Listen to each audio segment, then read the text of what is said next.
On today's show, believe it or not, the Cavs' hot start, they actually got better in the month of December. I'll tell you how. Plus, I want to spend some time talking about where I think Max Strus can make an impact with what lineups he should be on the floor. And, of course, got to give the Cavs a couple of New Year's resolutions. All that and more on today's edition of Locked On Cavs.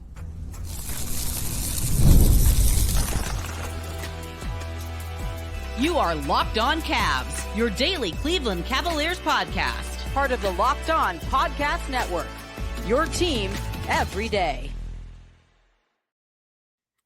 What's up, everybody? My name is Danny Cunningham. You might know me from my time covering the Cleveland Cavaliers, places like 92.3 The Fan, Cleveland Magazine, my new Substack, The Inside Shot. I want to say thank you to you for making Locked On Cavs your first listen today and making it your first listen every day. You can find the show anywhere you get your podcast, Apple, Spotify, anywhere else. Drop us a 5-star rating. Leave us a nice review. Be a friend. Tell a friend about Locked On Cavs. Make sure you're subscribed. Make sure a friend is subscribed as well. And if you're watching the show on YouTube right now, do me a favor. Hit that thumbs up button for me. Click subscribe and hit that notification bell so you don't miss the latest Locked On Cavs content. A proud part of the Locked On Podcast Network, your team every day. Locked On Cavs now does have a newsletter, introducing the Locked On Cavs daily newsletter, your one-stop for ultimate team and league coverage delivered right to your inbox. Sign up for free now at LockedOnDaily.com. That's LockedOnDaily.com. Start your day with the all-new free Locked On Cavs newsletter. The Cleveland Cavaliers had an incredible month of December, and it was just continuing what they had started in the month of October, in the month of November. But what changed in the month of December is something I think is worth talking about, because a 15-0 start, which the Cavs got off to and obviously ended in the middle of November with that loss in Boston against the Celtics, that could all just be okay. The Cavs are in a hot streak. They've gotten off to a really good start. You can kind of wipe that away as they're not a great team yet. They're off to a great start. They're doing some great things, but they're not a great team. That was not something I necessarily believed once it got to a certain point, certainly before the loss. Okay, this is just kind of who they are. But you also did wonder, well, they're winning because they're playing offense so well. And is that going to be something that at some point cools off? Like, there was a stretch early on in the season where it was a legitimate question. Okay, how sustainable is what the Cavs are doing offensively? And I think what the month of December told us, a month in which the Cavs played 13 games and went 12-1, and they just continued to really embarrass opponents. It wasn't as if they were squeaking by in these games. I think of the 12 wins they had in December, 11 of them were by 10 points or more. The only win that they had in the month was not by at least 10 points was on December 1st when they beat the Boston Celtics by 4. So they just kind of destroyed their opponents for an entire month. But there was an earlier question about, okay, well, how sustainable is what they're doing offensively? How much of it is a hot start? How much of it is just tied to shooting three-pointers at a rate that can't be sustained? All of which I do think were pretty fair questions. Well, now I think we've got enough data to go back and answer those questions, right? So in the month of October, which was only 5 games, I don't think it's necessarily worth breaking apart those stats from the month of November. But in October, November, the Cavs offense was awesome. And I do think it's worth looking at November as a whole and December as a whole as two pretty good comparisons. So the Cavs in the month of November were really good offensively. I believe they were 3rd in the NBA in offense for that entire month. Really good place to be. That is an elite level offense. Well, the Cavs got better offensively in the month of December than they were in November. In December, the Cavs had the best offense in the NBA, offensive rating of 121.4, nearly 3 points per 100 possessions higher than the number 2 offense for the month of December. That was Denver. The Nuggets scored 118.8 points per 100 possessions. That's really, really good. Like, that is elite level offense. The Cavs were pretty significantly ahead of them. Like, that is that's a pretty big gap to have at the top. And that is a better month than what they had in November. The Cavs offensive rating in November was nearly a point less than what it was in December. It was 0.9 less. So it was 120.5. Still really, really good. But I think it speaks to, okay, how sustainable is this? The fact that The next month, they got better than what they were doing offensively in November. So how did the Cavs get better? Part of it's Evan Mobley, what he's doing. Like, I just think you're seeing a better version of Evan Mobley almost any single time that he steps out on the floor when he's healthy. He's playing better basketball than he was earlier in the season, and that matters. But the three-pointer was something that you look at and say, okay, the Cavs are winning these games. They're playing great offense because of how well they are shooting three-pointers early in the year. That was a very easy thing to look at. It was a very easy thing to say, and it was true. Like, that was a big part of their offensive success. But that's also the thing that I think a lot of people can look at and say, well, that's probably the most volatile thing. Like, that can go up, that can go down. And you kind of thought, okay, well, when is this team going to cool off? When are they not going to be a great three-point shooting team? And after December, I think that the answer is they're not going to. I'm not saying that every month that they play from here on out, or that the postseason is going to look exactly the same as December in terms of how well they shot the basketball. But I also think it speaks to, no, this team's just a great shooting team. Like, this isn't a blip on the radar anymore. Nothing is small sample size. They've played 33 games. The month of December is a big enough sample size to kind of make these judgments. But in December, they shot 41.3% on three-pointers. First in the NBA. That's a ridiculous number. They were second in the NBA in three-point percentage in October. I believe they were first in October. They shot 39.9% in November, and they got better in December. That to me says, okay, they might cool off. Like, are they going to shoot over 41% for the entire year? Probably not. Like, it's probably going to come down a little bit, but I think the more and more you see it, the less and less you think it can come down. Not to say that it's going to stay this high forever, but I think it just brings that floor up higher to where, okay, maybe cooling off is not shooting 35% for a month. Maybe cooling off from three is they're shooting 37.5 or 38% from three, which is a significant difference from what they're doing now, but that's still really good because that's who the Cavs are. The other thing offensively that I really liked this month, what they did was the 3-point percentage obviously went up, but the attempts did too. That I think is really important. So in November, the Cavs were taking 38.3 3-point attempts per game for that month, which was right around 5th, 6th in the NBA. In December, the Cavs were taking 44 3-pointers per game last month. That's a really good place to be. When you're shooting the ball as well as the Cavs are, they're also doing a great job of generating really, really good looks.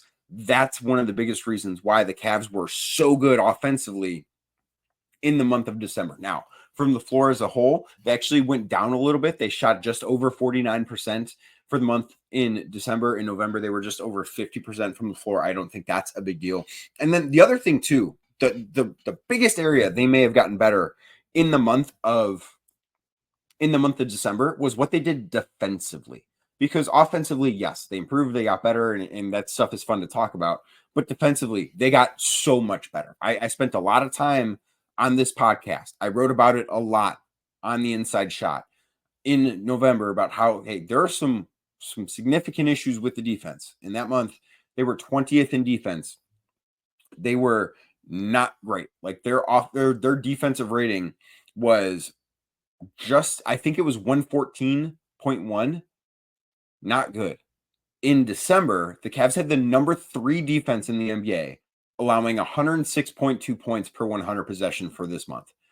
That is, by today's standards, pretty close to elite defense. So not only were the Cavs the best offensive team, they were one of the best defensive teams. The only two teams that had a better defense than the Cavs were OKC and Minnesota. OKC also has a really good offense.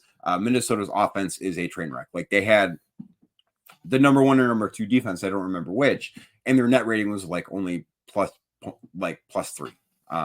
So that could be where the Cavs could be, but their offense is just an absolute juggernaut, and defensively they've also turned into, at least for a month, and I think that is the thing that I need to see sustain. I'm confident that it can sustain because of what the personnel looks like on this roster, but that is another thing that you look at and say, okay, that's a big part of the reason why they got better. Now, how did they do it? I think a lot of it has to do with the way they defended the 3-point line. That was a big issue in November. They got destroyed from beyond the arc by opponents. In November, Cavs were dead last in opponent three-point percentage. Opponents made 39.8% of their threes in November. That is a terrible mark. In December, teams shot 33.8%. So a full 6% worse from three in December compared to November. That's a really big jump. That's where the Cavs made the most progress defensively. And also they limited attempts.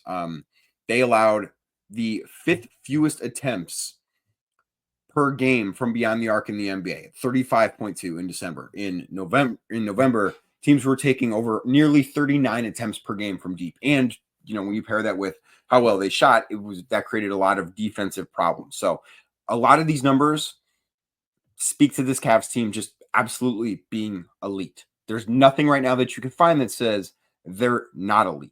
The fact that they were able to do this and actually get better from November, in which they were really good, but the fact that they were able to get better from November into December tells me that, they're probably not going to experience significant regression. Like, this is just who they are.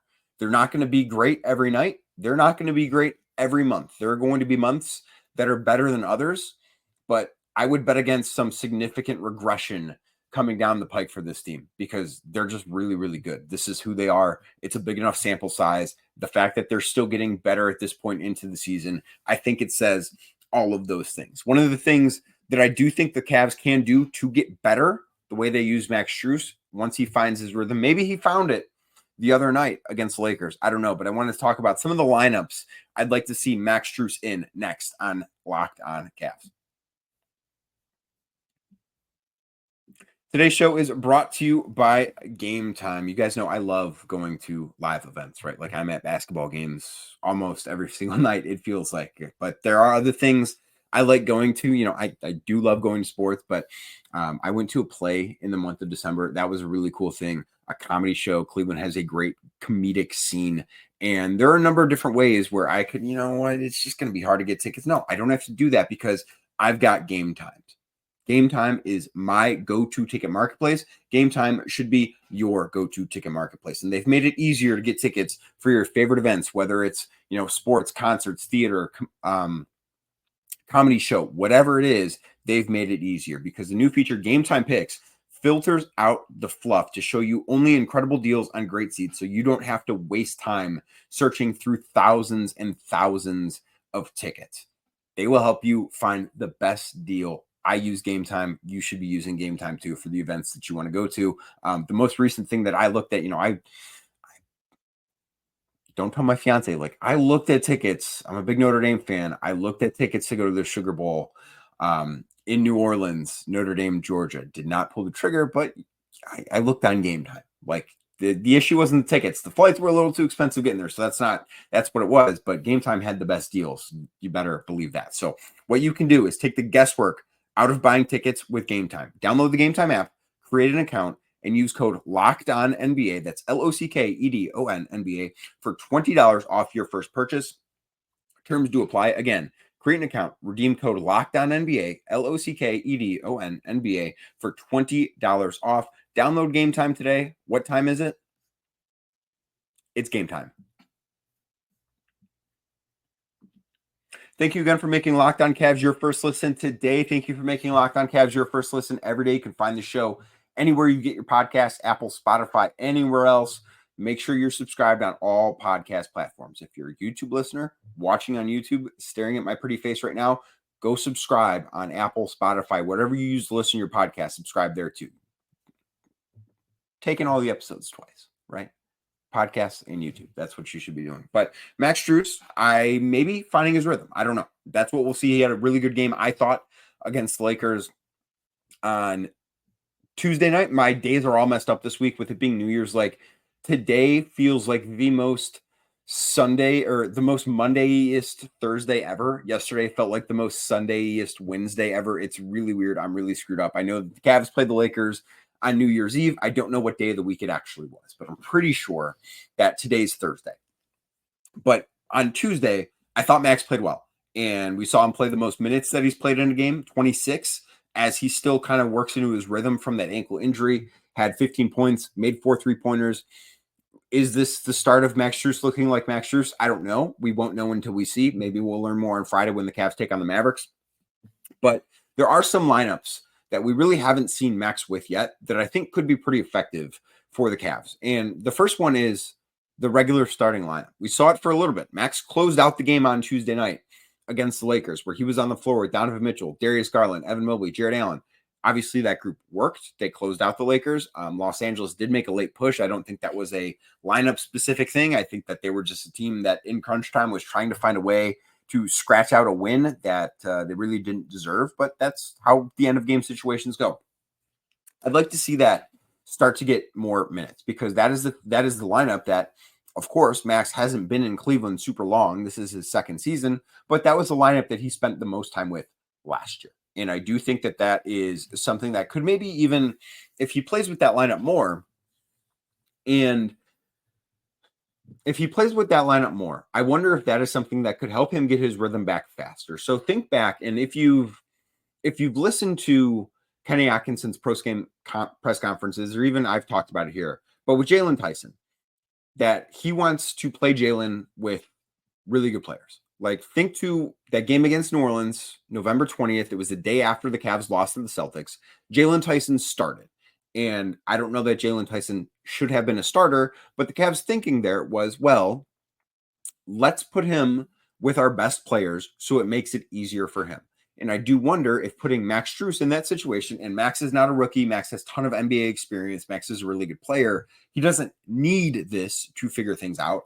But I do wonder if it would ease his transition back into playing, a full minutes allotment. If playing with the starting five where he can be the fifth guy, as opposed to maybe being the third guy in some of the bench units that he's been, I do wonder if that can help ease the transition of him back onto the floor. I do think that seeing him in that lineup more would make sense. I think him starting games would make sense. And I do think that after, watching him play both ends of a back-to-back, Monday and Tuesday, Golden State and the Lakers, playing 26 minutes in the second end of that back-to-back, I do think that we have to be getting pretty close to Max not being on a minutes restriction anymore, just being able to go out and play freely and play his normal amount of minutes. And when that happens, I do think he should be put back in the starting lineup. I understand what Dean Wade brings. I think Dean Wade's a very good basketball player, but I think that Max Strus just fits in so well with that lineup. And I think that is an area where the Cavs can kind of take another step forward on both ends of the floor.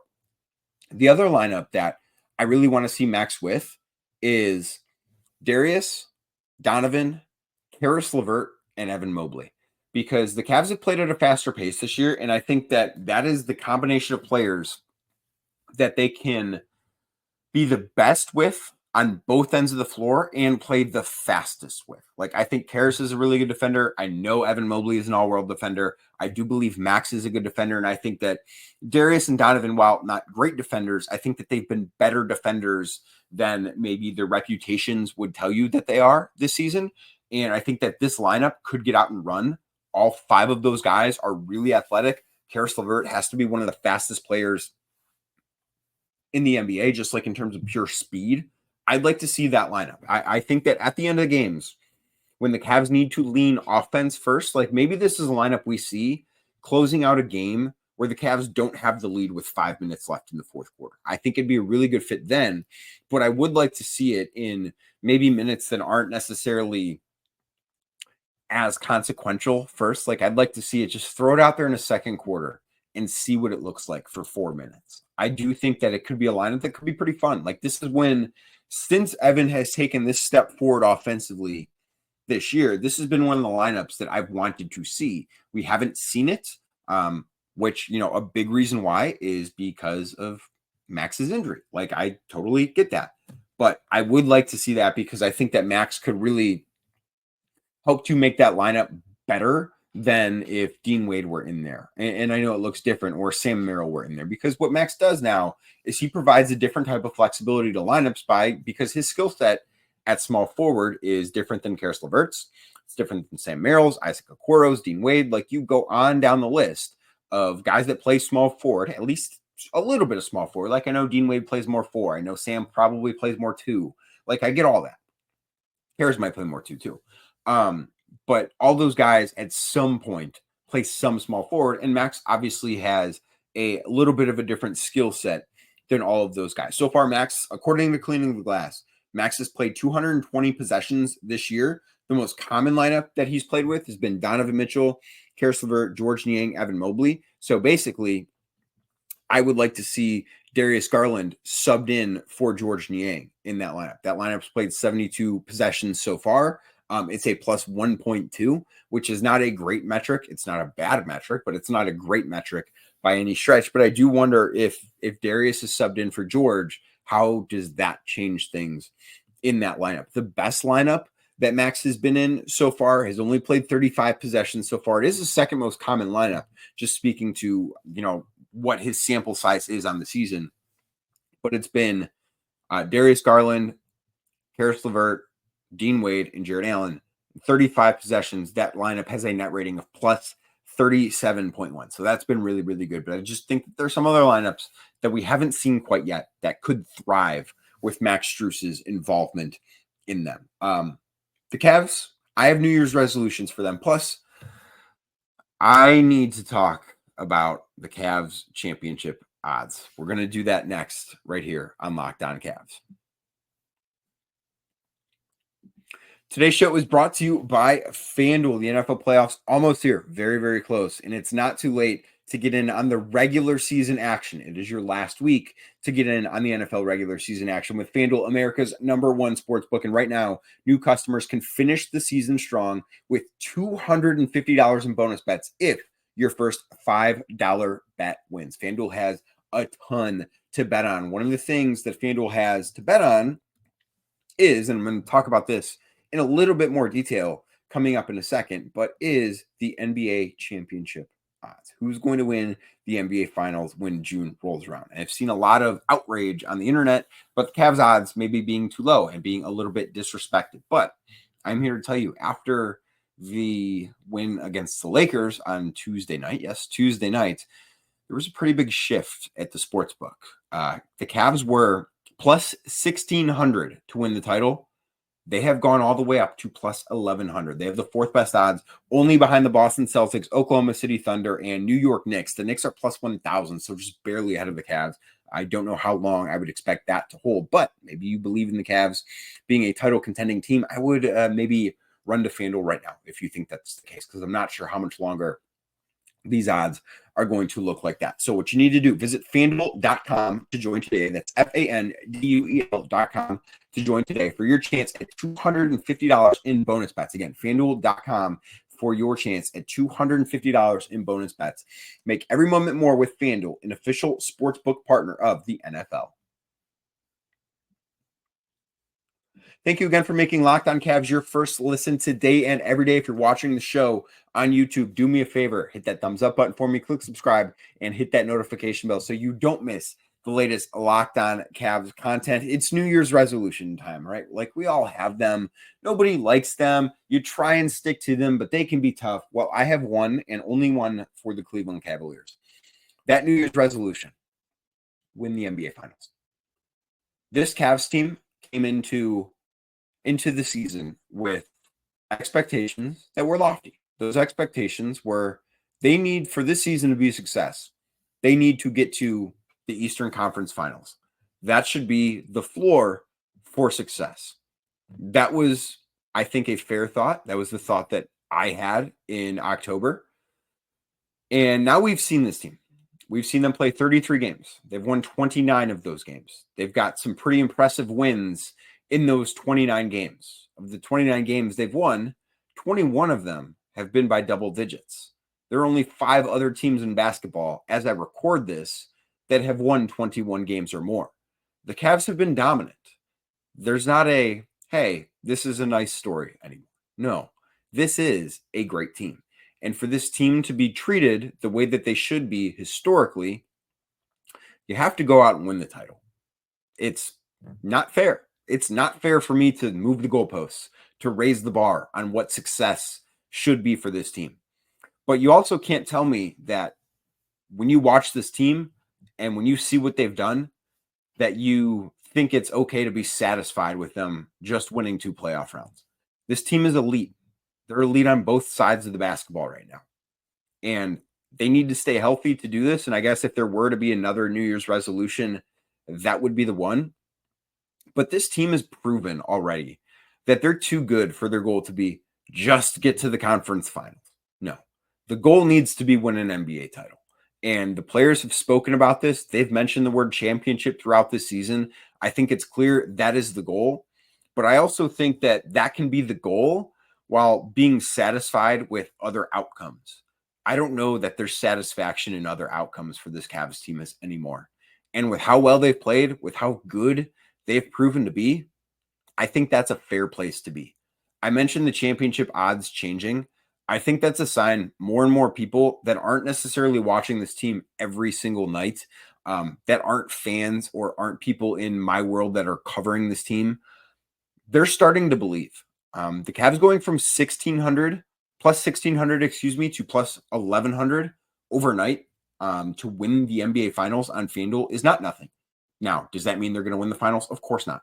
There's a lot that can happen between now and the middle of June when that's all decided.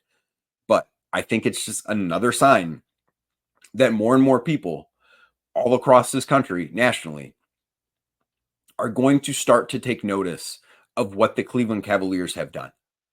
Yeah, getting to the Eastern Conference Finals should be most years considered a pretty successful season for most organizations. But this Cavs team is not like most teams. They're not.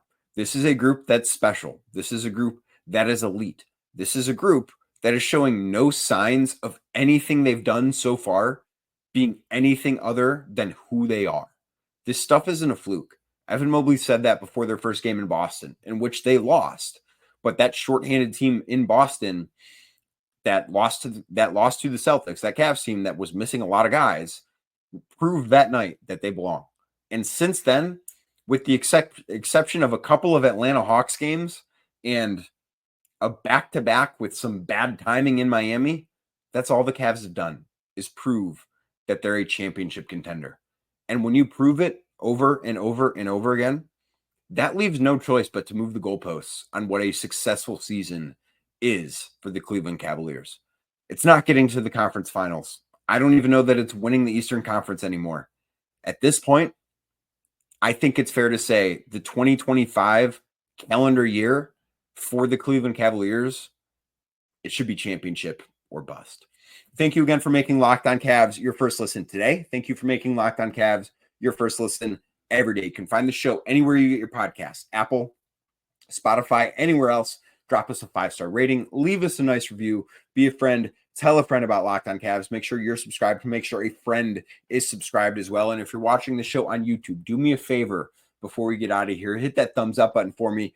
Click subscribe and hit that notification bell so you don't miss the latest Locked On Cavs content. I will be back tomorrow looking ahead at the month of January for the Cavs, the game on Friday night against the Dallas Mavericks, and so much more right here on Locked On Cavs.